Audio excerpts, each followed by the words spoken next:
শীতের টাটকা মূলো শাক আর সেইটা দিয়ে চাপড় ঘন্ট। আজকের রেসিপি মূলো শাকের চাপড় ঘন্ট। নমস্কার, কুইজিনিয়া চ্যানেলের পক্ষ থেকে সকলকে জানাই সাদর আমন্ত্রণ। আমাদের সবার চ্যানেল কুইজিনিয়াকে সাবস্ক্রাইব করে পাশে থাকা বেল বাটন আর অল আইকন প্রেস করে রাখলেই সব নতুন ভিডিও নোটিফিকেশন আপলোড হওয়া মাত্র আপনাদের কাছে পৌঁছে যাবে। শীতকালে পাওয়া যায় দারুণ টাটকা মূলো শাক।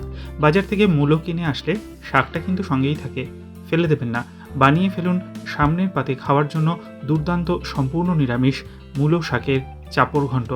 এটা দিয়েই কিন্তু শুধু ভাত খাওয়া হয়ে যায়। দেখে নিন এর সহজ সরল উপায়টি। 1/4 কাপ মটর ডাল নিয়েছিলাম আমরা, ভালো করে ধুয়ে এটাকে আমরা 3 ঘন্টার জন্য জল দিয়ে ভিজিয়ে রেখেছিলাম। 3 ঘন্টা হয়ে যাওয়ার পর এই পুরো মটর ডালটাকে আমরা একটা মিক্সি জারের মধ্যে নিয়ে নিলাম।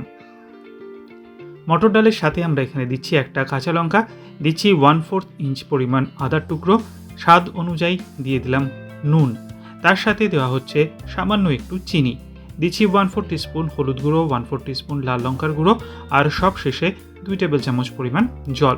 এবার এই সমস্ত জিনিসগুলোকে নিয়ে ডালটাকে আমরা একটা পেস্ট বানিয়ে রাখছি।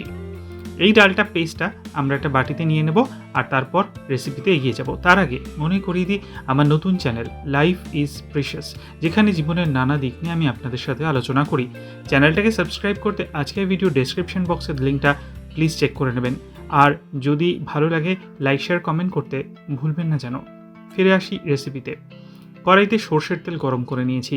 তেলটা গরম হয়ে গেলে এখানে আমরা যে ডাল বাটাটা বেটে রেখেছিলাম সমস্ত জিনিস দিয়ে, সেখান থেকে এরকম চ্যাপটা চ্যাপটা আকারে দিয়ে দিলাম। এগুলোকেই কিন্তু চাপড় বলে। আপনারা চাইলে একটা পুরো গোটাকে নিয়ে সেটাকেও এরকমভাবে ভেজে নিতে পারেন। এবার দুপিঠ লাল লাল করে আমরা এই চাপড়গুলোকে ভেজে নেব। আর চাপড়গুলো ভাজা হয়ে গেলে এগুলোকে আমরা তেল থেকে তুলে নিচ্ছি। অবশিষ্ট তেলে ফোড়নের জন্য দিচ্ছি 1/4 টিস্পুন কালো জিরে, একটা শুকনো লঙ্কা। ফোড়নটা ভালো মতো গরম হয়ে গেলে এখন আমরা এতে দিয়ে দেব মূলো শাক। 250 গ্রাম পরিমাণ মূলো শাক ভালো করে ধুয়ে বেছে কেটে আমরা কুচিয়ে নিয়েছি আর তারপর আবারও ধুয়ে নিয়েছি। মূলো শাকটাকে দিয়ে প্রথমে 30 থেকে 40 সেকেন্ড সময় নিয়ে তেলের মধ্যে একটু নাড়াচাড়া করে নেব। 40 থেকে 45 সেকেন্ড এটাকে নাড়াচাড়া করা হয়ে গেছে। এরপর এতে আমরা দিয়ে দিচ্ছি স্বাদ অনুযায়ী নুন, দিচ্ছি 1/4 টিস্পুন হলুদ গুঁড়ো, তার সাথে 1/4 টিস্পুন চিনি। চিনিটা অতি অবশ্যই দেওয়ার চেষ্টা করবেন।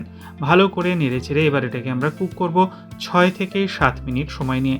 শাক থেকে কিন্তু প্রচুর পরিমাণে জল বেরোবে, এই জলটাকেই কিন্তু আমাকে শুকাতে হবে। ফ্লেমটা কিন্তু আমি হাইতে রেখেছি এবং এই জল শুকানোর মাধ্যমেই কিন্তু শাকটা ভাজা ভাজা হয়ে যাবে। এই শাকটা কিন্তু খেতে শীতের দিনে দারুণ লাগে। ঠিক এই পদ্ধতিতে যদি আপনারা বানিয়ে খান। অনেকে রসুন কুচি দিয়ে বানান, কিন্তু এটাও কিন্তু খেয়ে দেখবেন, এটাও দারুণ।